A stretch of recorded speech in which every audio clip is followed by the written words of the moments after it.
Pour pouvoir parler d'action de représentation d'intérêt, il y a 3 conditions à remplir. Vous effectuez une action de représentation d'intérêt lorsque vous entrez en contact avec un responsable public.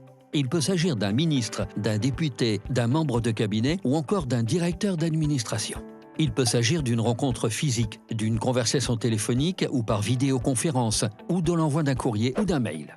Vous effectuez une action de représentation d'intérêt lorsque ce contact se fait à votre initiative. Par exemple, si vous contactez par mail un responsable public afin d'organiser avec lui une réunion pour discuter d'un projet de loi en cours d'élaboration et que quelques jours plus tard vous le rencontrez, c'est bien vous qui êtes à l'initiative de cette prise de contact. À l'inverse, si vous êtes invité par un responsable public à une audition et que ce dernier vous demande de lui transmettre une note reprenant l'ensemble de vos remarques sur un sujet, vous n'êtes pas à l'initiative de cette action.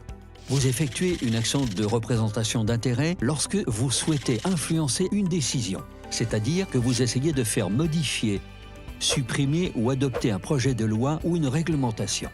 Pour en savoir plus, consultez nos lignes directrices sur www.hatvp.fr.